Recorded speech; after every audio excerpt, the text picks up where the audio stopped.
오는 세상엔 주님이 다스리는 천년 왕국에 관한 말씀을 증거할 때에 주님 오직 성령 하나님 운행하시고 주장하시고 듣는 심령들이 하나님의 경륜의 말씀 감추었던 이제까지 감추었던 비밀의 말씀 감추인 만나를 저들에게 먹여주시고 그로 말미암아 저들이 구분하고 단단한 식물로 인하여 장성하여 자신과의 싸움에서 이기는 자리에 서게 하옵소서. 예수님의 이름으로 기도드리옵나이다. 아멘. 지난번 동영상에 끄트머리 부분에서 사단 마귀가 가장 하나님의 아름답게 영화롭게 온전하게 완전하게 창조해놓은 그러니까 창조물 중에서는 가장 읍둠으로 만들어졌죠. 그 변질됨으로 그 변질될 때 뭐라고 했나요? 변질은 자기가 뭐인가 할 수 있다. 자기가 뭐인가 할 수 있다는 그런 생각을 가지면은 그때부터 변질되기 시작하는 거죠. 그 사단 마귀가 하나님이 하는 일들은 우리 영적으로 풀어보면은 미련하게 보인다고 그랬죠. 인간들이 생각할 때 하나님의 방법 진리는 미련하게 보인다고 했어요. 이해도 안 가요. 그리고 불쌍하게 보여요. 그러나 부활이 없고 구원이 없고 하나님의 경륜이 온전하게 이루지 못한다면 우리는 불쌍하게 되는 거죠. 그와 마찬가지로 하나님의 진리는 자기 인간들이 뭐인가 자기가 할 수 있다는 그런 생각을 할 때 변질이 되는데 사단 마귀가 하나님이 하는 일들이 깎아보니까 자기가 할 수 있다고 자기가 하나님 없이도 하겠다 그런 의도로 결국은 자기가 하나님 보좌를 높였던 거죠. 그것을 여기에는 비밀로 18절에 내가 대악이 많고 무욕이 불의함으로 모든 성소를 더럽혔으며 요 한마디에 이 말씀에 기록된 이 경륜을 볼 때에 하늘 성소를 다 더럽혔구나.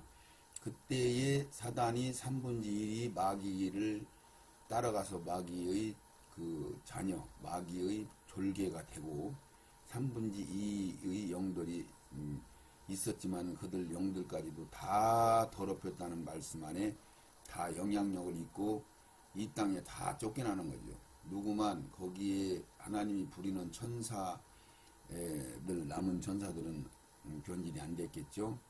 이렇게 된 거죠. 그래서 우리 인간들이 불갑을 쫓겨나야 되는데 빛 대신 하나님과 함께 공존할 수 없으니까 그래서 어둠의 세계를 창조하시고 그곳에 그런 게 우주 공간이죠. 거기에는 땅도 포함되어 있지만은 우주 공간에 쫓겨나서 공중 건설을 찾고 있고 우주 공간 안에는 어둠이 끼어 있어서 마귀를 잡아넣었을 때 이사야 30장 23절부터 보면 27, 8절에 햇빛이 7배가 밝아지고 달빛은 햇빛같이 밝아진다. 그 얘기 속에 뭐가 들어있느냐면은 세상의 만물들 다 고통당하고 있어요. 사단이 이 땅에 개입함으로써 그래서 사단이 쪽에 지배하고 다스리는 일 때문에 제약 때문에 이 세상에는 모든 것들이 본 창조된 그 상황에서 어두워졌어요. 붙들렸어요. 그래서 사람들도 대단한 그 기능을 가지고 있는데 우둔하게 됐죠. 그런 것만 마찬가지로 이 세상의 그 모든 성소를 다 더럽히고 그래서 결국은 인간들이 이 세상에 쫓겨나서 육신을 입고 한동안 고통을 당하면서 깨달음을 얻고 하나님의 진리로 예수 십자가 도로 주님께서 이루어오신 그것은 하나님 아버지가 애초에 계획된 프로그램이죠. 그대로 진행하는 거예요. 그러면 여기서 잘못 생각하면은 사단 마귀도 하나님이 악한 것들이 될 수 있는 가능성을 갖고 있었다 이렇게 볼 수 있는데 그건 아니고 피조물들은 언제든지 변할 수 있는 거고 진리의 잣대를 대면은 하나님이 마귀를 변하게 시킨 게 아니고 자기가 스스로 변해서 악한 것이 된 거죠. 우리도 하나님이 우리를 악이냐 사망이냐 권세냐 어떤 칼이냐 적신에서도 우리를 주님 손에서 뺏을 자가 없는데 우리가 자율권을 줬기 때문에 우리가 주님 손을 놓고 나오면은 하나님도 우리를 말릴 수 없다는 사실을 진리 안에서 깨달으시기 바랍니다.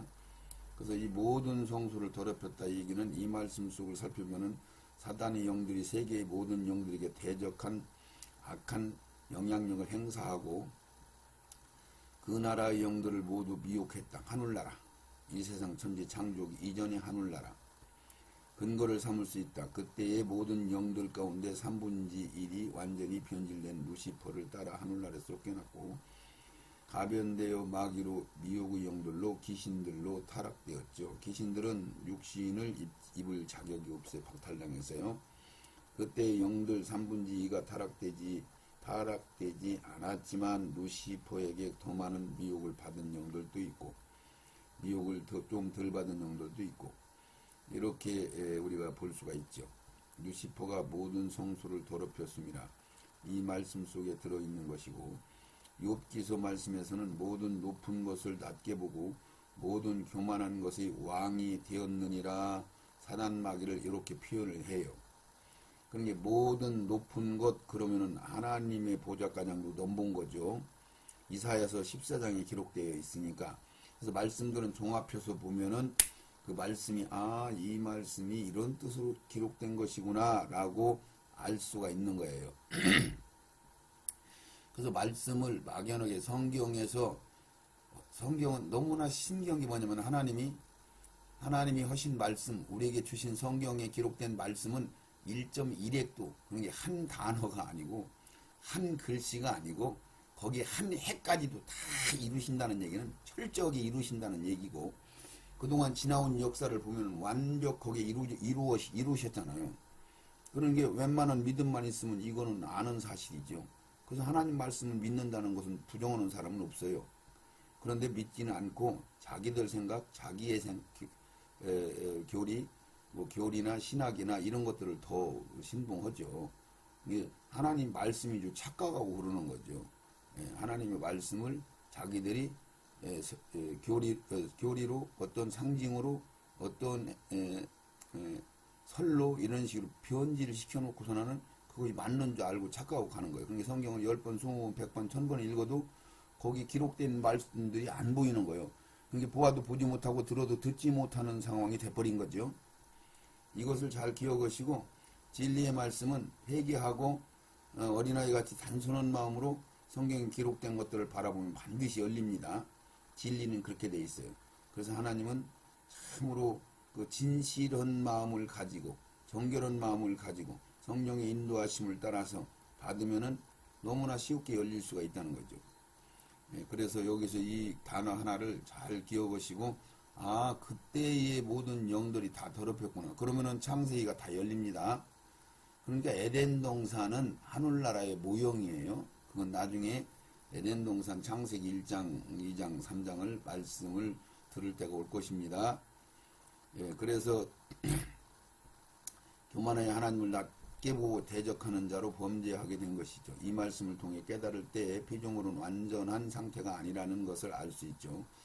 그러니까 전능하신 하나님 빼놓고는 다 피조물이고 피조물은 지금 완성된 것이 하나도 없어요. 왜? 완성은 부활이 돼야 되거든요. 예수님만 천열매로 부활이 됐어요. 그러니까 두 번째로 부활되는 우리 인간들로 피조물로 부활은 마지막 날 처음으로 부활이 돼요. 그때 이제 완성이 되는 거죠. 그러기 전에는 완전한 게 하나도 없어요. 변질될 수 있는 거죠. 이렇게 이게 진리입니다. 이 기초를 알으셔야 됩니다. 하나님 지음받은 피조물 중에 가장 아름답고 온전한 존재였지만 하나님을 제대로 알 수 없는 불완전한 피조물이라는 것을 알 수 있는 것이죠. 오직 하나님만이 온전하고 완전하신 분이라는 경륜을 우리는 다시 깨달아야 되고 사단 마귀가 하나님을 몰랐기 때문에 변질이 된 거죠. 이게 하나님의 말씀을 우리가 반드시 알아야 되는 거예요. 하나님의 경륜을 반드시 알아야 되는 거예요. 그런데 지금까지 한 건 천년왕국이 천국으로 다 풀어서 상징으로 설로 풀어서 이사야서, 에레미야, 에스겔, 구약의 선지서에 많이 기록되어 있어요. 그런데 기록된 것을 여러분들이 분별을 하면은 이렇게 분별하시면 가장 쉬워요. 이 세상은 여러분들이 알 거 아니에요. 이 세상은 마귀가 지배하고, 이 세상은 이런 고통과 선과 악이 공존하고 이런 것들. 그리고 해와 달이 있다는 얘기는 세상이라는 얘기고, 농사를 짓고 시집을 가고 장가를 가고 애를 낳고 이러면은 세상이라는 얘기죠. 세상에서는 반드시 변화가 있는 거예요. 죽을 수도 있고 살 수도 있고. 그런데 이 세상 전의 영의 세계를 얘기하는 건지, 지금 현재 이 내세를 얘기하는지, 세상을 얘기하는 건지, 그리고 세상에서도 이 세상을 얘기하는지 오는 세상을 얘기하는 것인지, 이거를 분별해서 지금 말씀이 지금 현재 현 세상을 가지고 얘기하는 건가? 그러면 현 세상은 마귀가 지배하는 세상이고, 오는 세상, 다음 세상, 천년왕국은 주님이 다스리는 세계고, 마귀가 활동을 않고 있다가 끄트머리만 잠깐 씌어보는 세계고, 이런 것들을 기초적인 것을 알게 되면은 지절로 성경을 읽으면은 그냥 분별이 가는 거예요. 그런데 뭐 상징이나 설이나 교리나 신학이나 이런 거 읽으면은 성경을 더 이상 열릴 길이 없어요. 다 막아버렸어요. 그래서 하나님 뭐라고 하냐면은 너희들이 천국 문을 닫아버리고 성도들 데려다가 배나 지옥 자식을 만든다, 이렇게 말씀을 하는 거죠. 예.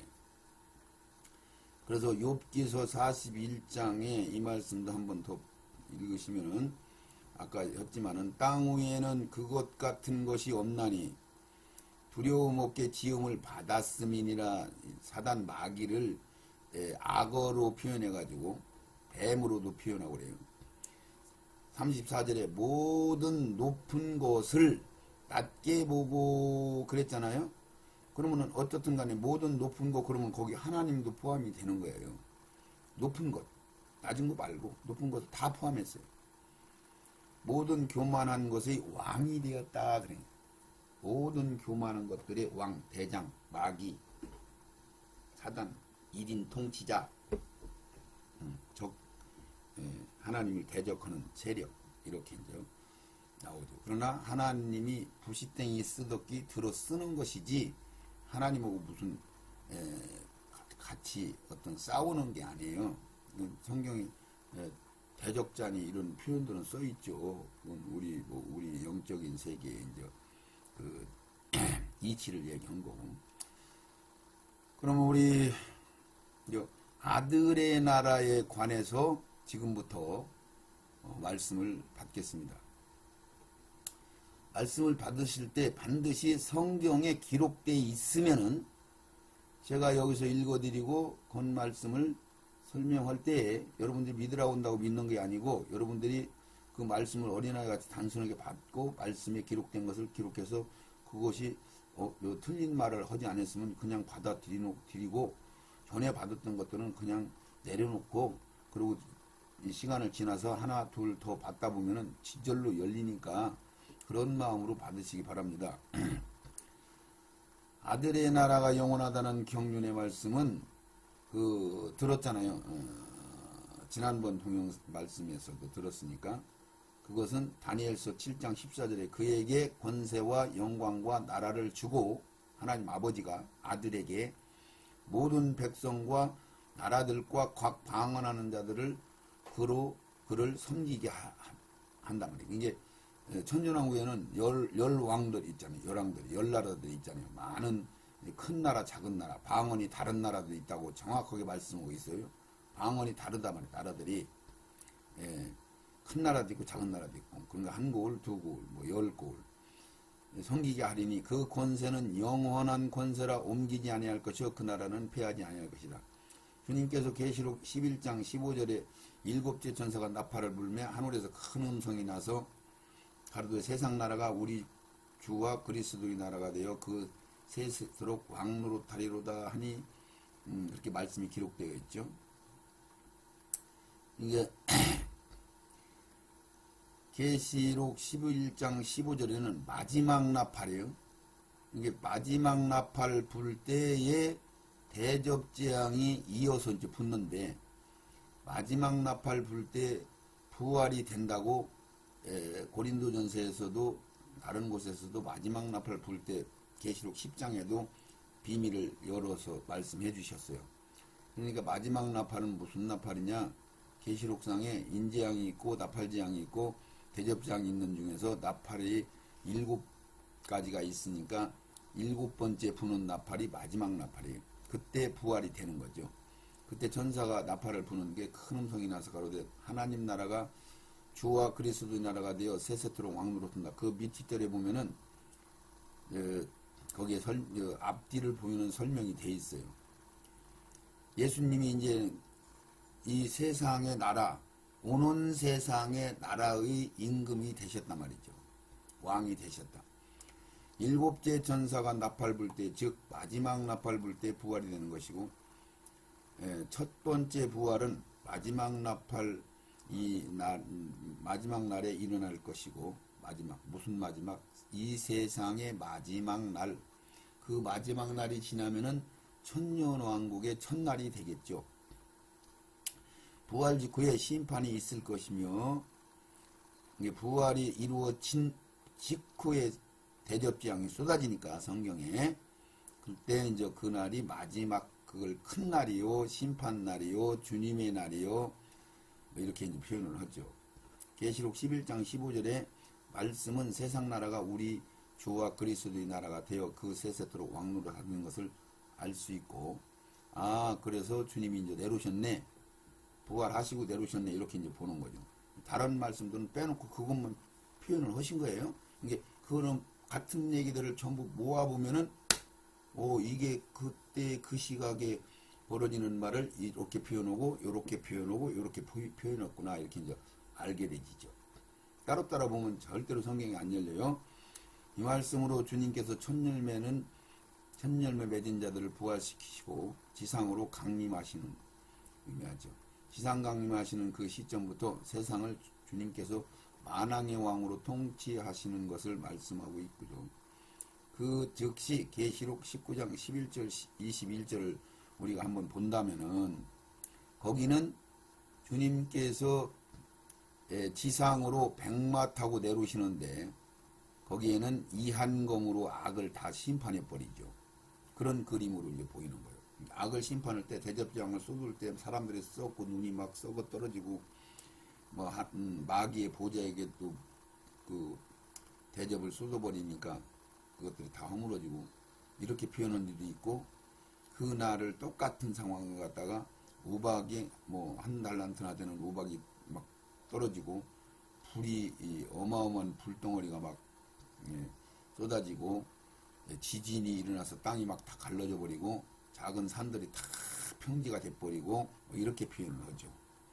그리고 계시록 19장 11절 21절까지는 예수님이 백마 타시고 지상으로 내려오고 부활된 신부들이 세마포수를 입고 백마 타고 예수님 뒤따라오는 거예요. 예수님과 똑같은 철장 권세를 가지고, 그래서 사단 마귀를 다 잡아서 2마리는 불못에 집어던지고 다시 못 나오게, 1마리 대장은 용은 잡아서 무정에 가둬버리고, 다음에 끄트머리 좀 잠깐 써야 되거든요. 그런 상황으로 그림이 달라요. 같은 시각에 벌어지는 일을 갖다가 다른 표현으로 설명을 한 것 뿐이에요. 그걸 열려서 보면 성경의 시절로 열리는 거죠. 세상을 심판한 그 다음 날부터는 주님께서 다스리는 다음 세상이 되는 거죠. 오는 세상이 되는 거죠. 그 세상은 천년왕국이라고 하는 것입니다. 그리고 주님이 다스리는 그 세상은 천년이라는 기간 동안 해요. 이런 것들도 설이나 상징으로 푸는 게 아니에요. 천년이라는 기간이 왜 천년이라는 기간이냐고 성경은 기록하기를, 우리 인류에 기록된 경륜의 말씀으로 보면은 노아 홍수까지가 대략 한 2000년 정도로 봐요. 노아 홍수 후에 오순절 성령 시대까지 율법 시대로 2000년을 봐요. 그리고 주님 오신 후가 2000년이에요. 그래서 합이 6천년이 되는 거예요. 그래서 7천년이라는 숫자를 채워야 완전히 말하자면은 경륜이 끝나죠. 이걸로 봤을 때 성경에 그런 말씀들이 많이 기록되어 있죠. 이스라엘을 완전히 찢어버렸다는 얘기를 찢은 후에 이틀 후에 살리시고 제3일에 세우시고, 그런 게 2000년 동안 이스라엘 백성들이 흐트러져서 이방인 시대에 그들이 버림을 당하고 고통을 당하는데, 어마어마한 고통을 당하는데 2000년 후에 그들이 나라가 생긴다고 하는데 나라가 생겼잖아요. 이건 참 신기한 일이죠. 그러고 나서 하루 1000년 동안의 이스라엘을 신앙으로 세워나가는 거죠. 그대로 진행되는 것이 너무너무 신기하죠.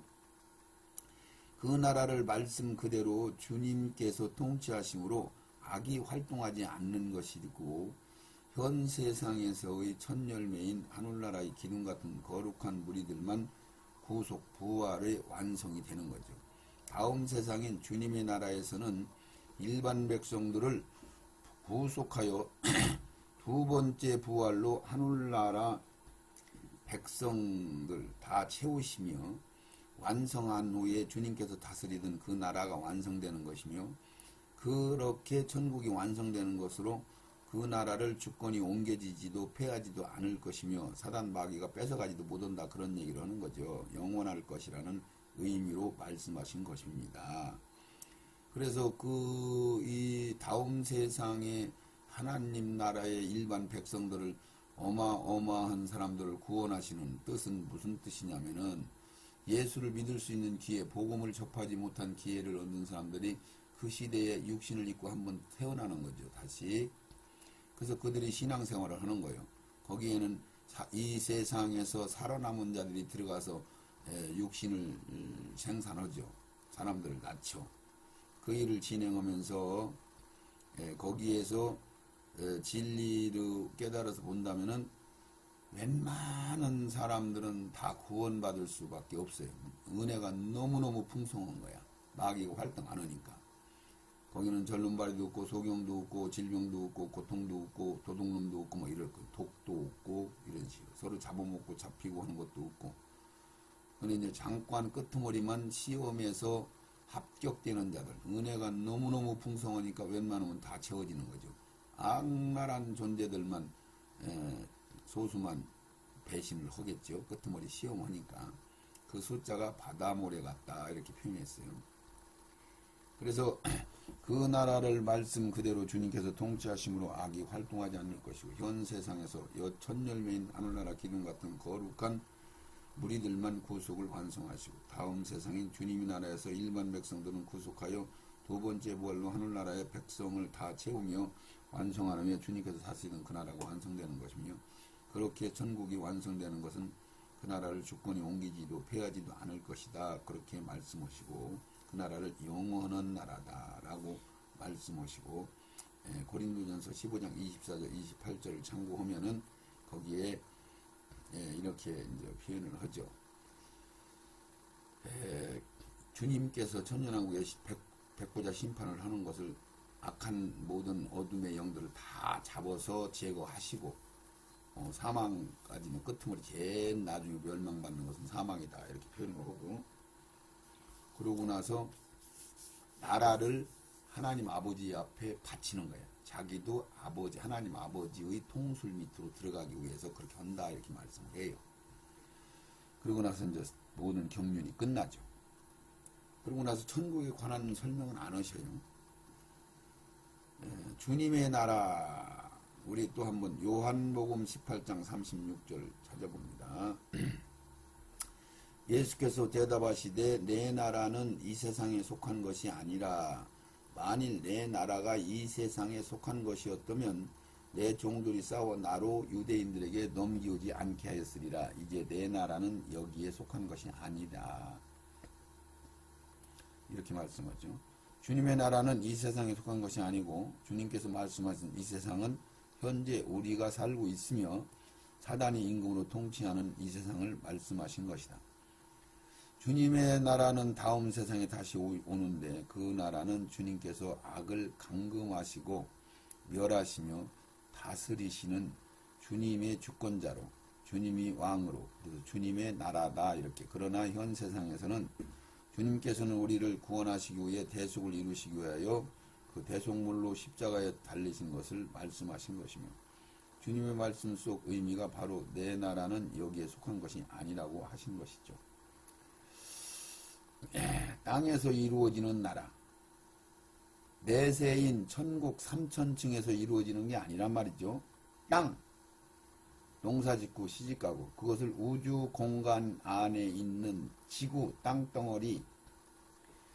또 내가 계시록 21장 1절 봅니다. 땅에서 이루어지는 나라라고 했으니까, 또 내가 새하늘과 새 땅을 보니, 땅이요 땅, 새롭게 된 땅이란 말이죠.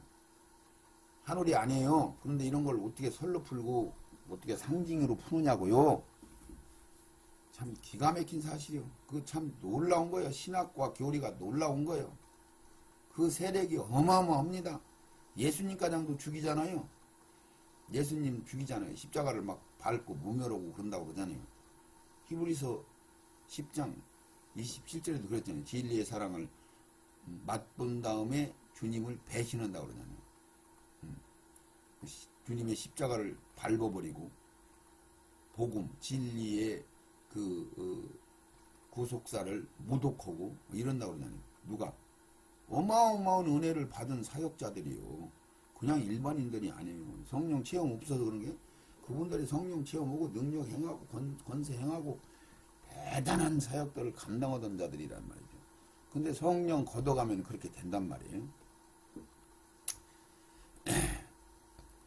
그래서 하늘에서 내려오는 새하늘과 새 땅을 보니까 처음 하늘과 처음 땅이 없어졌고 바다도 다시는 있지 않다. 오염된 땅은 다 개조돼 버렸죠.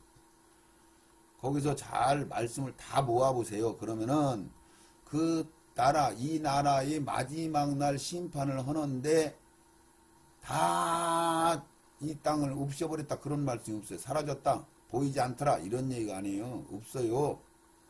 그건 백보자 심판 때 이 땅이 사라졌다. 안 보인다 그러죠. 없어졌다 그러죠. 간데가 없다 그러잖아요. 그건 없어진 거예요. 어디요? 불못으로. 불못은 다시 못 나오니까. 근데 여기서는 새하늘과 새 땅이고 처음 하늘과 처음 땅이 다 오염돼서 그것들은 불타서 개조시켰으니까 새롭게 됐단 말이에요. 새롭게 개조. 또 내가 보면 거룩한 성 예루살렘이, 이건 이제 다른 그림이죠. 거룩한 성 예루살렘이 하나님께로, 이 성전, 교회, 그렇죠. 하나님께로부터 하늘에서 내려오니, 얼마나 자상하게 설명을 해요. 하나님 계신 선 하늘에서 하나님으로부터 내려온단 말이에요. 얼마나 자상하게 설명해요. 그 내려오는 성을 봤더니 그 예비한 것이, 준비한 것이, 건축된 것이 신부가 남편을 위하여 단장한 것 같더라. 신부가 남편을 위하여 정결하고 깨끗하고 아름답고 이렇게 그렇게 표현을 했어요. 같은 거지 또 신부가 아니란 말이죠. 사도 요한이 본 새 하늘과 새 땅은 베드로 후서 3장 7절 13절로 기록된 말씀과 같으죠. 불로 오염되고 썩어진 이 세상을 새롭게 개조되고 불 가운데 태워버리고 정화되어 하늘과 땅을 새 것과 같이 된 것을 말하고 있는 것입니다. 왜? 성경에 이 세상을 완전히 없애었다 그 말씀이 한 군데도 기록된 사실이 없고, 이 성경을 전부 모아서 열어지면은 그렇게 퍼즐이 맞춰집니다. 다른 의미로 해석한다면 이 세상이 완전히 없어져 버리고 새 것으로 다시 창조하게 된다면 경륜으로 볼 때에 어떤 현상이 벌어지나요? 그러면 이 세상에 살던 생명체는 싹 다 죽어버리는 거죠. 왜? 이 세상이 싹 없어지면은 해도 달도 별도 새로 다 창조해야 되거든요. 이 세상은 다 하늘, 이 지구 땅덩어리만 포함되는 게 아니에요. 우주 공간 안에 전부가 이 세상이요, 이 세상. 그러면 해가 떨어졌다, 없어졌다 그랬는데 해가 7배가 밝아졌다, 달이 햇빛같이 밝아졌다, 이렇게 얘기는 한 거는 있어도 해가 없어졌다, 달이 불탔는데 떨어져 버렸다, 이렇게 얘기 안 해요. 하늘이 종이장같이 말려버렸고 총당같이 어둡고 이런 표현을 했죠. 그게 이 세상이 없어진 게 아니고 이 세상을 개조했단 말이죠. 그리고 이 세상에서 살아남은 자들이 있으니까 분명히 성경에 수도 없이 이 세상에서 살아남아. 마지막 날 예루살렘을 치러 왔던 병사들 중에서도 살아남는데 그들이 도망가면은 가로막지 마라, 도망가게 내비둬라 그러시오. 그런 말씀들이 무수하게 써 있잖아요. 그때 이제 말씀 받으시기로 하고, 말씀에서 사람들이 살아남은 것은 기록하셨기 때문에 이런 의미로 이 말씀 하나만 가져도 이 세상은 없어지는 게 아니고 새로 개조된 것이라는 말씀이 필요해요. 왜 이렇게 얘기를 설명하냐면 설명할 필요도 없는데 이사야 65장 17절에 새로 창조했다 이렇게 얘기를 써요. 그 오역한 것이 아닌데 하나님은 그렇게 만드신 거죠. 하나님이 불로 개조해서 만드는 거지. 맞죠? 하나님이 헛소리 하는 게 아니죠. 이 땅이 새롭게 정화된 것임을 알 수 있고 그곳에 새하늘과 새 땅이 된 것임을 알 수 있는 것이고 그러니 주님이 나라 새하늘과 새 땅은 이 땅에서 이루어진다는 것입니다. 예. 그리고 마지막 심판할 때 어떤 현상이 벌어지나 잘 들으시면 이런 얘기요. 예수님이 하늘나라 3천층에서 어디로 오시냐면 공중으로 오셔요. 공중으로 오셔서 지상으로 쫓겨난 마귀들이 마지막 시대에 지상으로 쫓겨나 공중에 있다가 그러니까 예수님이 공중에 오셨는데 마귀들이 공중에 있으면 방해할 거 아니에요. 그래서 공중에 예수님이 오시기 전에 마귀들을 다 청소해서 지상으로 내쫓아버려. 이 땅으로. 그래서 이 땅에 불이 떨어지고 난리를 피지 해와 달 있는 뒤로 불이 떨어지고 그러는 건 아니에요. 그러나 그 여파가 너무너무 심하니까 막 해가 어두워지고 별들이 막 우수수 쏟아지고 막 이런 막 어마어마한 현상이 일어나는 거죠. 네. 그래서 주님의 나라에 바다가 없다는 것은 바다가 없다고 그랬잖아요. 21장 1절에 내가 새하늘과 새 땅을 보니 처음 하늘과 처음 땅이 없어졌고 바다는 다시 있지 않는다. 다시 앞으로도 없단 말이에요. 바다는. 이게 바다는 왜 없느냐? 바다는 성경에서 계시록 13장 1절에도 짐승이 적그리스도요 용인 마귀의 처소요 더러운 오염된 세상을 상징하는 것으로 바다에서 용이 올라오잖아요. 그리고 바다에서 용이 살아요. 용이 집이 바다요. 바다는 용의 활동하는 세계예요. 그러니까 바다가 있으면은 마귀가 활동한다는 얘기가 되는 거고 바다가 없으면은 마귀가 활동을 않는다는 이야기가 되는 거고 진리가 이런 식으로 풀어주신단 말이죠. 용이 마귀의 처수요 더러운 오염된 세상을 상징하는 것이 기록되어 있다. 그 잘 이치를 내가 설명 들으세요. 자, 이 세상에 육지에 있는 더러운 것들 막 똥막대기, 똥통, 지친 거 막 지저분한 쓰레기 이런 것들이 하늘에서 비가 내리면은 막 대홍수를 이루죠. 어마어마한 비가 내리면은 막 그것들을 탁 떠내려가지고 바다로 다 모여, 바다로. 이게 바다는 쓰레기들이 전부 모이는 곳이에요. 이렇게 보시면은 이해가 좀 갈 거예요. 그래서 바다는 당연히 없어져야 돼. 왜? 주님이 다스리는 나라가 되니까. 바다를 많은 선인들도 그렇게 표현을 하죠. 고뇌의 바다. 그곳에는 풍랑과 환란이 일어나는 곳. 태풍, 해일 이런 것들이 바다에서부터 시작이 오죠. 그리고 불로 태워지고 새 땅이 된 그곳에 하나님께로부터 하늘에서 거룩한 성 새 예루살렘이 내려온단 말이에요.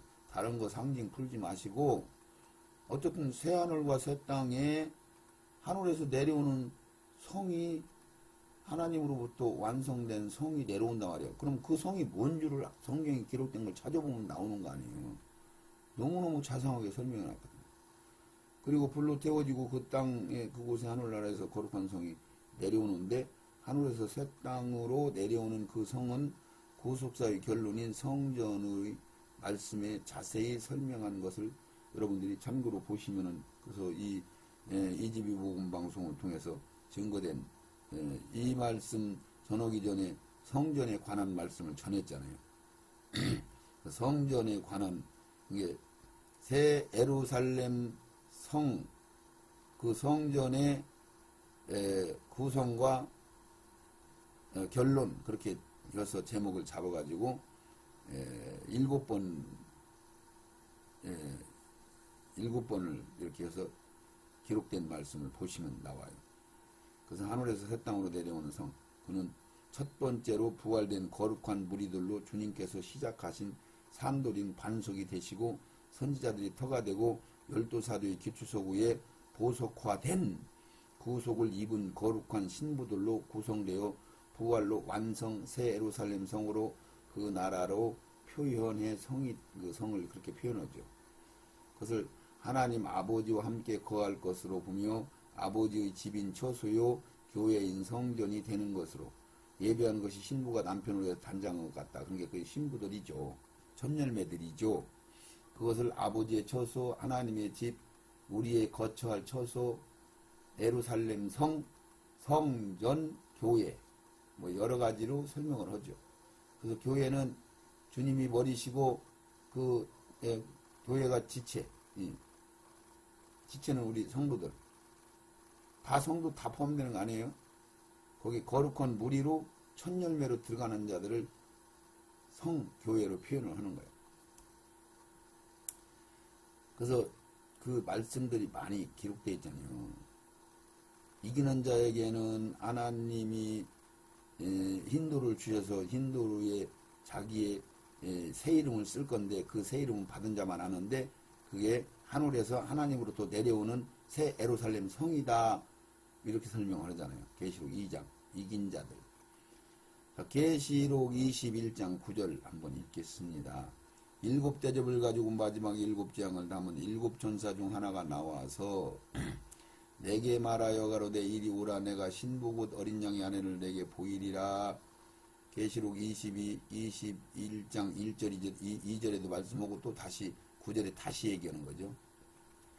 성으로 나를 데리고 사도 요한을 데리고 크고 높은 산으로 올라가 하나님께로부터 하늘에서 내려오는 거룩한 성 예루살렘을 보니 누가? 사도 요한이. 하나님의 영광이 있음에 그 성의 빛이 지극히 귀한 보석 같고 벽옥과 수정 같더라. 같이 막더라. 보석은 아니에요. 같으지. 계시록 3장 12절 이기는 자는 내 하나님 성전의 기둥이 되게 하리니 그가 결코 다시 나가지 아니하리라. 내가 하나님의 이름과 하나님의 성 곧 하늘에서 내 하나님께로부터 내려오는 새 예루살렘의 이름과 신부잖아요. 새 예루살렘 성의 이름이 뭐예요? 신부. 계시록 3장 12절 이긴 자들한테 그렇게 명칭을 준단 말이에요. 나의 새 이름을 그 위에 기록하리라. 예수. 그러니까 어린 양의 생명책에 농명된 자들, 어린 양에 소속된 자들, 하나님의 종들, 어린 양을 졸졸졸졸졸 따라간 십자가를 지고 따라간 제자들 보고 뭐라고 그래요? 애비와 친척과 자식과 전토와 부모와 형제와 자매 싹 버리라는 얘기예요. 싹 버려야 제자가 된다. 자, 보석을 발견한 자는 뭐라고 해요? 너의 전 재산을 싹 팔아서 그것을 사라. 같은 얘기냐? 같은 얘기. 다른 얘기가 아니에요. 너희들이 십자가에서 완전히 죽어라. 그러면 부활된다. 같은 얘기잖아요. 다 버리면 죽는 거고. 에? 재산 다 팔아버리면 죽는 거지. 굶어 죽는 거지. 다 같은 얘기를 하는 거예요. 예, 같은 얘기. 제자 되냐? 그러면 다 부모도 버리고 다 버리고 주님 따라와라. 종이냐? 그러면 너 주권을 행사하지 마라. 무조건 순종해라. 그게 종이다. 그렇게 설명하죠. 성 내부의 삶과 구조, 그 안에 있는 성, 그게 천년왕국이라는 새롭게 개조된 세상에 그 성이 내려왔어요. 어디에 내려와요? 지금 현재 이스라엘이 살고 있는 예루살렘 그 성으로 내려온다고 설명했어요. 그거 한 번만 봅시다.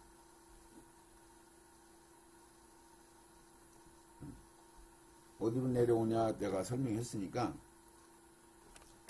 그걸 이렇게 설명을 해요. 지난번에 얘기했죠. 스가랴 14장.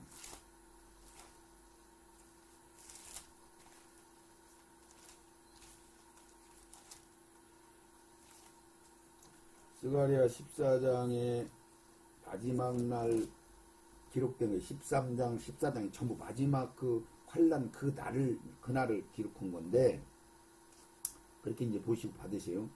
여호와의 날이 이르리라. 그날에 여호와의 약탈이 되어 너희 중에서 나누리라.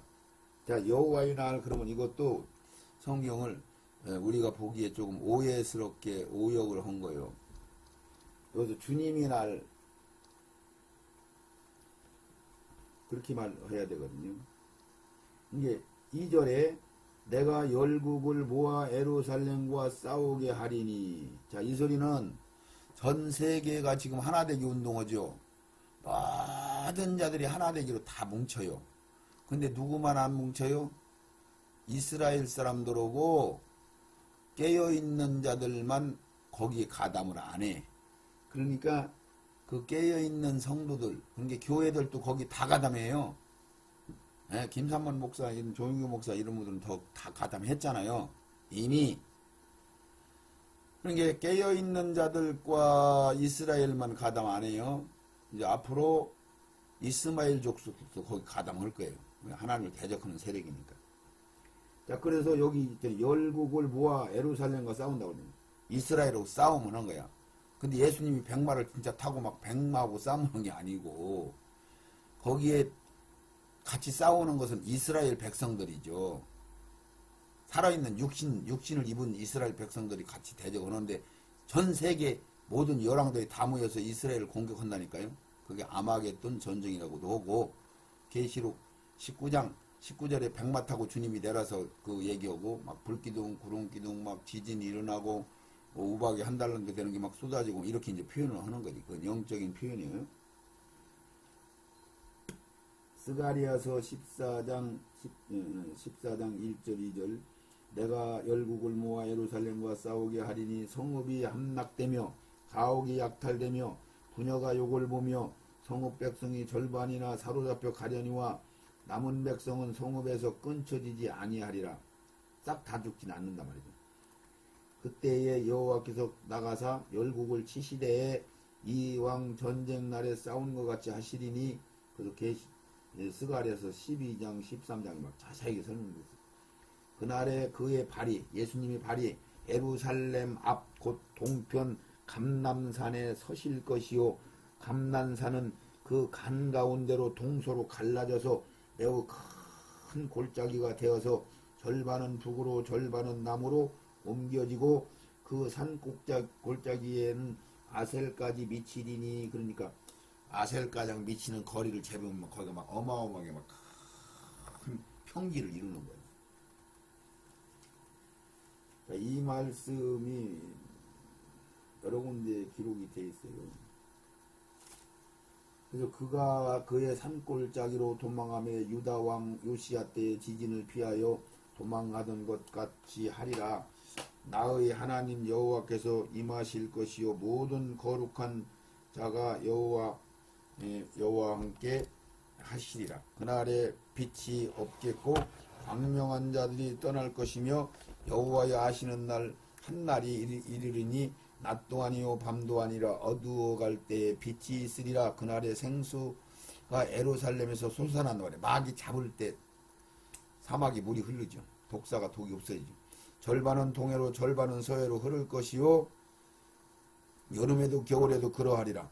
여호와께서 천하의 왕이 되시리니 그날에는 여호와께서 홀로 하나이실 것이며 그 이름이 홀로 하나일 것이다. 마지막 날 온 땅이 아라바와 같이 되되 게바에서 예루살렘 남편 림몬까지 이 지역을 재보시오.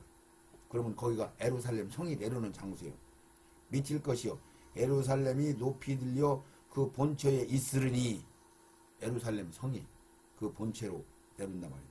있으리니 베냐민 문에서부터 천문짜리와 성 모퉁이 문까지 또 하나엘 망대에서부터 왕의 포도주 짜는 골짜기까지 이게 그 거리요. 이거 환산해 보시오. 측량해 보시오.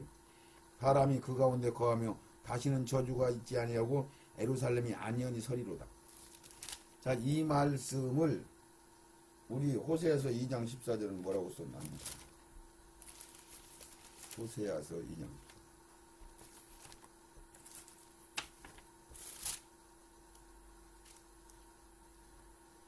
13절 14절 저가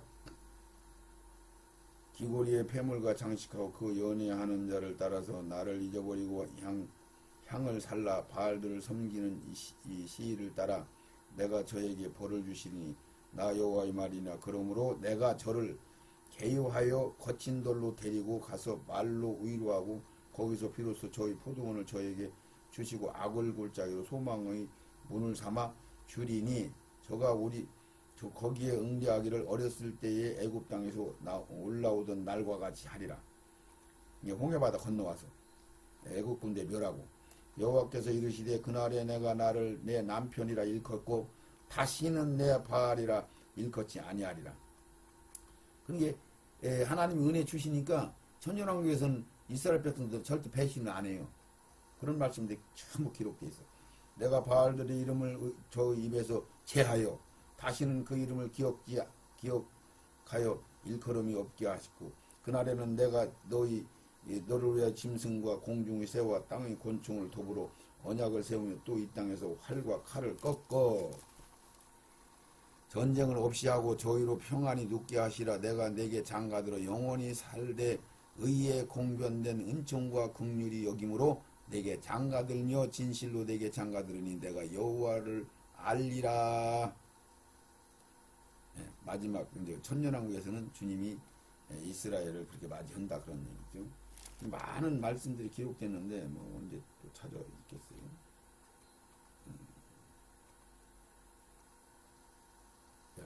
이런 말씀들이 많이 기록되어 있어요. 그럼 그런 걸 보시고 그렇구나 그렇게 받으시기 바랍니다. 성 내부의 구조를 우리가 한번 보겠습니다. 자, 12가지 보석으로 구성된 성, 그 하늘에서 내려온 성 지금 설명하는 거잖아요. 그것이 신부라고 그랬죠. 그것이 첫 번째 부활되는 첫 열매 부활된 사람들. 그들이 제자, 그들이 제사장, 그들이 하나님의 종, 그들이 어린 양의 신부, 그들이 이긴 자들 이렇게 되는 거죠. 흰옷 입은 자들 빼고 의의 무리 빼고 계시록 21장 22절 성 안의 성전을 내가 보지 못하였으니 이는 주 하나님 곧 전능하신 이와 및 어린 양의 성전이심이라. 여기서 계시록 21장 9절부터 21절까지는 성의 그 아름다운 조합, 기초석은 뭘로 되어 있고 성벽은 얼마나 넓고 뭐 이런 것들을 쫙 설명했는데 12가지 보석을 설명했는데 그거는 사람들도 잘 설명을 해요. 그러니까 그거는 굳이 지금 제가 설명을 안 넣은 거야. 쪽 빼고 그 성 안에 뭘 어떻게 활동하나 그 성 안이 어떻게 생겼나 지금 그거 설명하는 거니까. 그래서 이걸 참고로 하세요. 계시록 21장 1절이 따르고 2절이 성에 대한 말씀을 하고 3절, 4절, 5절이 또 다른 그림이요. 완전히 그건 낙원에 관한 말씀을 하는 거예요. 그리고 5절, 6절, 7절, 8절까지가 말하자면 중간 사파요. 이거는 그날 그 무렵에 되는 일들을 설명한 거예요. 리허설. 그리고 9절부터 21절까지는 성의 모양, 성의 구성 이런 것들을 설명했어요. 그러니까 그건 그냥 읽어도 이해가 가요. 그래서 설명 안 했습니다. 그리고 계시록 21장 22절로 들어온 거야. 22절에 성 안에는 성전을 내가 보지 못하였으니 이는 주 하나님 곧 전능하신 이와 및 어린 양이 그 성전이 되심이라. 이 말씀의 의미는 성전이 구원사역 이전과 이룬 상태가 다른 의미가 되는 거죠. 그러니까 구원이 완성되면은 성전이 굳이 있을 필요가 없다 이런 얘기가 되는 거예요.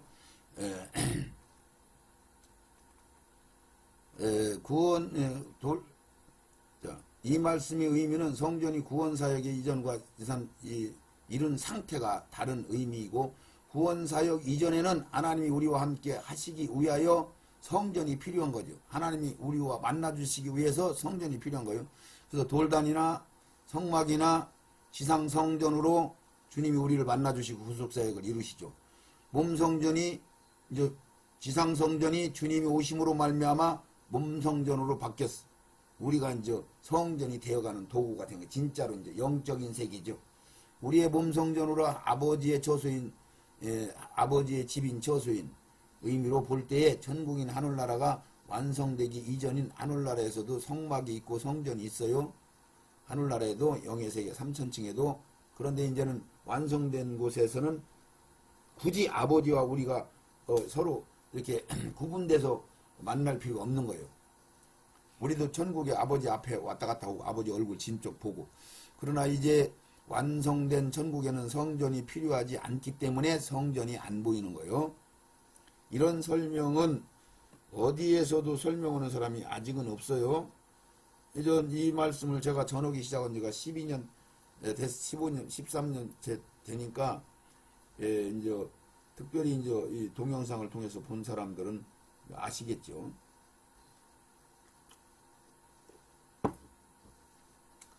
부활 완성된 천국의 본격적인 거룩한 성 예루살렘은 아버지의 집인 처수가 된 것이고 상속자인 아들과 직접 대면하고 얼굴을 보며 부활된 사람, 완성된 사람. 천사보다 우월한 존재. 천사들이 부러워하는 존재. 이 아무런 막힘이 없는 삶이 있게 된다. 우리가 완성되기 전의 모습으로는 하나님과 사귐의 의미인 성전이 필요했던 것이고 새 예루살렘 성이 완성되면 첫 열매인 우리와 하나님이 한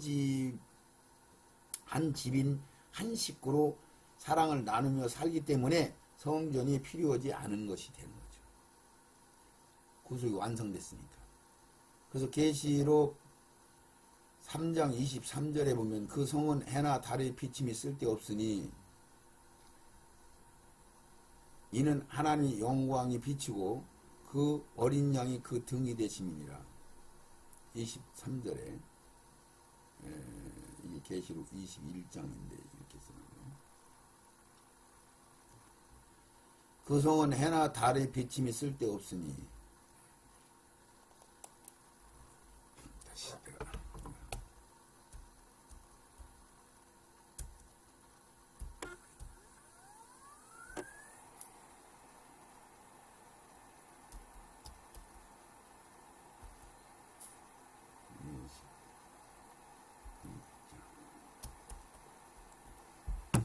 그 성은 해나 달의 비침이 쓸데없으니라고 하신 뜻은 경륜으로 볼 때에 해나 달의 개념은 세상 개념이요 음과 양이 있는 세상을 뜻하는 것이고 음과 양이 있다는 것은 낮과 밤이 공존하는 것이고 어둠과 낮인 빛이 있다는 것이며 음양의 이치는 땅에서 필요한 것으로 완성된 하늘나라에는 낮도 밤도 죄의 상징인 밤의 어둠도 없는 것이기 때문에 해와 달이 필요 없고 주님이 빛이시기 때문에 말하자면은 어둠이 없는 거죠. 아예 어둠이 공존을 하지 못하죠. 완성된 천국 본보요. 그래서 그 성 안에는 아무나 못 들어가요. 그 성은 천국의 본보요 구속의 첫 열매로 완성된 거룩한 성 새 예루살렘이다. 그렇기 때문에 그곳은 어둠이 공존할 수 없는 곳이며 거룩한 성이라는 그 이름 속에 이런 의미들이 포함되어 있는 것이죠. 계시록 24절에 왜 계속 3절이라고 나오나?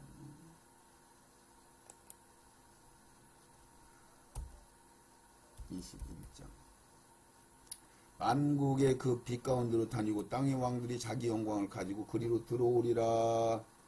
이 말씀의 의미는 이게 천국이 아니에요. 천국에는 만국이 없어요. 그리고 그때는 하나님의 영광 다 영광인데 그러니까 만국이 그 빛 가운데 다니는 거예요. 만국이. 그 얘기는 만국을 다스리는 그러니까 그 만국의 주인공인 첫 번째 부활된 그들이 한 고울, 두 고울, 한 달란트, 두 달란트 받은 사람들을 얘기하는 거죠. 상속자, 아들, 주님의 신부들, 그들이 이제 세상의 열왕 노릇을 하면서 그들을 다스려요. 거기는 방언도 다르고 뭣도 다르고 다 달라요. 색깔도 다르고. 12지파가 있으니까. 새 예루살렘 성이 내려온 이 땅 천년왕국의 성 밖에는 육신의 사람들인 이스라엘 사람과 살아남은 만국 백성들이 우위의 말씀과 같이 성 밖에서 그 성이 빛 가운데 농사짓고 건축하고 시집가고 장가들어 많은 생산을 하며 천년 동안 살게 되는 곳이죠. 그러니까 그 성 밖에는 1만 2천 스타디움이 되는 사방에 그렇게 넓은 성 밖에는 세상이란 말이에요. 천년왕국, 주님이 다스리는 나라, 오는 세상이란 말이죠. 그 오는 세상이라고 했는데 왜 뜯어고치냐고요. 땅에서 왕노릇 한다고 했는데 왜 하늘나라에서 왕노릇 한다고 했냐고. 부활로 구속된 자들이 철장 권세로 왕권으로 한 고을, 두 고을, 열 고을을 통치하며 하늘나라에는 철장 권세 가질 것도 없어요. 반항하는 사람도 없고 어둠도 없으니까 영광을 이루어 나가는 것이며 그들이 성 안에 들어오고 나가서 고을들을 다스리게 될 것입니다.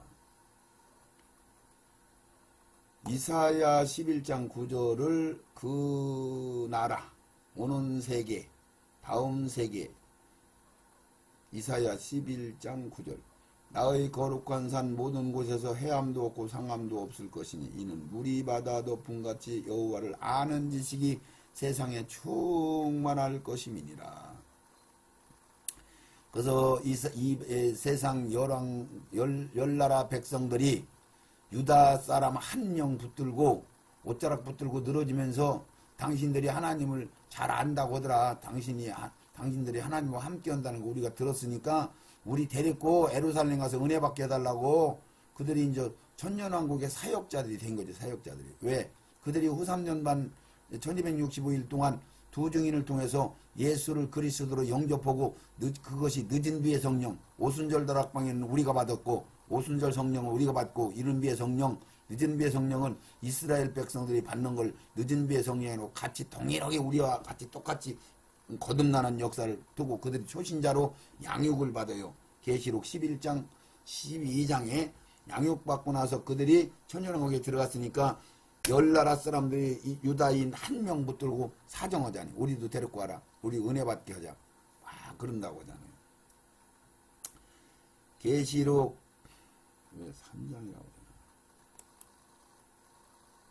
21장 이거 누가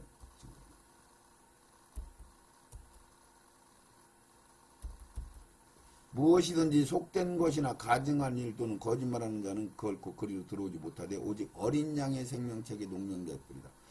이거 잘 기억하세요. 거기 계시록 19장 8절 9절에도 거짓말하는 자들, 계시록 14장에도 거짓말을 하지 않는 자들 이렇게 표현을 해요. 그 이제 뜻은 무슨 뜻이냐면은 부활이 되지 않은 육신을 입은 사람들은 거짓말 할 수 있다는 얘기가 되는 거예요. 그러니까 부활된 사람들하고 구분하기 위해서 그 말을 하는 거죠. 세상 사람들하고 신령한 몸을 입은 자들하고 구분하기 위해서 꼭 거짓말이 등장해요. 그리고 어린 양의 생명책이 등장해요. 이게 어린 양의 생명책에 기록되지 않은, 농명되지 않은 사람들은 전열매로 들어갈 수가 없다는 얘기를 하고 그때 다 짐승한테 경배받아서 그들은 타락한다고 성경에 써 있으면 그대로 된단 말이죠. 계시록 13장 8절에 그랬잖아요. 장세 이후로 그러니까 선지자들도 포함되는 거야. 왜? 오순절 이후로 그래야 되는데 장세 이후로 선지자들부터 포함해서 모든 자들이 어린 양의 생명책에 농명되지 아니하면은 다 짐승의 표를 받더라. 다 타락될 거다. 이 얘기죠. 성문들은 낮에 도무지 닫지 아니하니 거기는 밤이 없다. 밤이 없는데 뭐 닫고 거기는 세상 사람들이 들어오면 죽어버리고 들어올 수도 없고 그 안으로는 못 들어오는 거죠. 죄성이 있으면 안 된단 말이에요.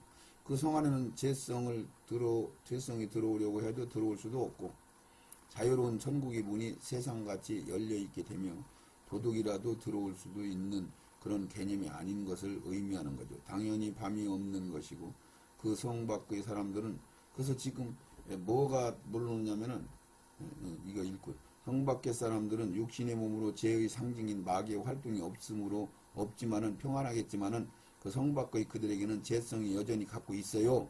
완성이 안 됐어요. 그들은 죽을 수도 있어요. 100살 돼서 죽으면 애죽음이라고 한다고 성경에 기록되어 있잖아요. 그래서 이거 하나를 여러분들이 기억해야 돼요. 그 새롭게 만들어진 이 세상을 개지옥은 그 세상을 새하늘과 새 땅이라고 하고 그 땅에서 왕노릇하는데 그 세상에서 시집가고 장가고 농사 짓는데 거기에 에루살렘 성 그 주변으로 하나님이 개조시킬 때 거기에 평지를 만들으셔가지고 거기에서 하늘나라에서 완성된 보석과 같이 단장된 신부와 같은 성이 내려와요. 하나님이 거처를, 하나님이 보좌가 있는, 주님의 보좌가 있는 그 성이 내려와서 그 천년 왕국을 통치하시고 하늘나라를 완성하시고 악은 심판에서 염소 떼드는 심판에서 불못으로 다 던져버리고 해와 달과 별과 이 세상에 사용하던 것들도 다 폐기처분하고 그러고 보석같이 완성된 그런 하늘나라 들어갈 존재들 부활로 썩지 않을 것으로 완성된 자들만 천국으로 들어갈 그 생명의 부활로 사망의 부활로 이렇게 설명하는 거죠. 염소떼와 양떼로 그렇게 들으시고 이사야 65장 20절 한번 읽겠습니다. 이사야 65장 20절 거기는 날수가 많지 못하여 죽은 유아와 수완이 차지 못한 노인이 다시는 없는 것이다. 천년왕국 다음 세상 오는 세상 곧 100세에 죽은 자가 아이 갖겠고 100세에 못돼서 죽은 자는 저주받을 것이니 저주받아서 죽었다 이런 표현을 쓴다는 얘기죠. 그 의미는 뭐냐? 여간에서는 안 죽는다는 얘기요. 근데 죽을 수 있다는 이야기가 또 포함되는 거예요. 그래서 말씀 안에 말씀의 의미가 다 들어있어서 속일 수가 없어요. 그들이 가옥을 건축하고 그것에 거하겠고 포도원을 지배하고 열매를 먹을 것이며 그들이 건축하는데 타인이 거하지 도둑놈이 없단 말입니다. 독사에 독이 없단 말입니다. 그들이 지배하는 것은 타인이 먹지 아니하리니 이는 내 백성이 수완이 나무의 수완과 같고 나의 택한 자가 그 손으로 일한 것을 길이 누릴 것입니다. 뺏기고 뺏어가고 이런 게 없단 말이에요. 천년왕국에는 오는 세상은 마귀가 잡혀서 활동을 못하니까 얼마나 진리적으로 이해가 탁탁탁 하십니까?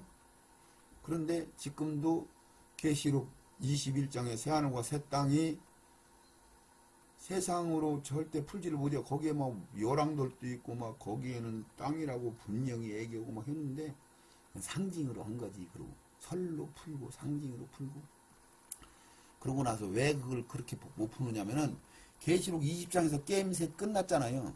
계시록 20장에서 새 무리들이 부활이 되는데 그들이 부활돼 가지고 왕노릇하고 그리고 계시록 21장 7절에서부터 천년왕국이 끝났다. 그리고 계시록 21장 7절, 8절, 9절, 10절에 마귀를 잡아서 불 속에 다 집어넣어 버렸어. 거기서 시험당한 사람이 뭐 바다모래같이 많은데 그들을 다 심판해서 불 속에 집어넣어 버렸어. 그러고 나서 이제 11절에 백보자 심판하고 막 깔끔하게 모든 죄를 생명책에 기록된 대로 다 심판해서 뭐 사망과 음부가장도 막 지옥가장도 다 불못에 집어넣어 버렸어요. 이게 딱 끝났잖아. 딱 끝났잖아. 그러니까 어떻게 계시록 21장에 이것을 세상으로 어떻게 평가를 해요? 그러니까 이거는 하늘나라를 평가. 하늘나라는 아닌 것 같기도 한 게 그런 게 신지 신천지니 신천 신지라고 했었고 이상한 소리를 하고 왜 거기다가 이게 땅이다 그러면 이제 이단 정죄 받으니까 꼼짝 못하고 얘기도 못하고 지금 그래요. 지금 인터넷이나 어디 정부지에 들어가 아무리 찾아봐도 이것을 올바로 설명하는 사람이 아직도 없어요. 이제 불과 1, 2년이면은 이 복음 방송을 통해서 이집이 복음 방송을 통해서 반드시 이 말씀이 열려서 이제 일반 성도들이 먼저 받을 것입니다. 그래서 천년왕국의 백성인 그들이 그 죄성으로 성 안에 들어올 자격도 없지만 들어올 수도 없고 거짓말하는 자도 못 들어오고 어린 양의 생명책이 농명되지 못한 자를 못 들어오고 이 소리는 부활되지 못하면 못 들은다 그 얘기예요. 천열매 아니면 못 들은다 그 얘기예요. 왜냐면 계시록 20장 6절에 5절에 뭐라 하면 거룩한 무리 천열매 세 무리만 부활되고 나머지는 살지 못한다. 부활 안 된다. 두 번째 부활된다. 언제? 백보자 심판 때 세상 천연왕국 끄트머리에 이 얘기요. 그러니까 의의 무리 흰옷 입은 자들은 두 번째 부활에 부활된단 말이죠. 이것을 구분하셔요. 계속 얘기하니까 이제 들으시고 구분하세요. 이거 닫아버리고 그냥 중간에 포기하지 마시고 천연왕국의 백성들이 그들이 그 죄를 죄성으로 성 안에 들어올 자격도 없지만 들어올 수도 없고 모든 진리 말씀으로 불변함이 없고 그 진리를 알게 될 때 비로소 말씀의 의미를 알 수 있게 되는데 그러한 의미로 천국을 무엇이든지 다 체험이 온전하지 못하면 천국에 들어갈 수 없는 것이다. 그러니까 한편 강도나 부끄러운 강도나 참 신앙생활을 했는데 의의 무리만큼 정도 한 사람들은 성경상으로 보면 절대 거기까지 못 갔잖아요. 예비기름 준비하고 막 어린아지 돌이키고 첫사랑 회복하고 막 너희들은 막 완전해야 되고 막 충만해야 되고 흠이 없어야 되고 막 이 사람들이 천년매란 말이에요. 그게 소수라고. 마지막 시대에는 주님이 믿는 자를 보기 어려울 만큼 작단 말이에요. 그래서 순교당하지 않으면 절대로 그곳에 못 들어가는 거예요. 이게 산순교잖아, 그 순교잖아. 그리고 재수 좋게 마지막 시대 사는 사람들은 그냥 잡혀 죽으면 돼. 매매하는 수단인 표 안 받고 짐승의 표 안 받고 잡혀 죽으면 막 수지 맞는 거예요. 그거 희망 거려야죠. 할렐루야. 그렇게 하나님이 깨어있으면 들어갑니다. 의의 머리로 부끄러운 권으로 들어가는 거 말고요. 그로 인하여 세상에 사는 천년왕국의 백성들은 새 예루살렘 성의 빛의 조명을 받고 그 성 안에서 흘러나오는 강물로 생명수 강으로 만국의 백성들이 생명수가 되고 생명수의 나무 잎들이 만국을 소송하는 역할을 하게 된다. 그렇게 지금 기록이 되어 있어요. 말씀 봅니다. 계시록 22장 1절. 아이고 또 1시간이 지나네.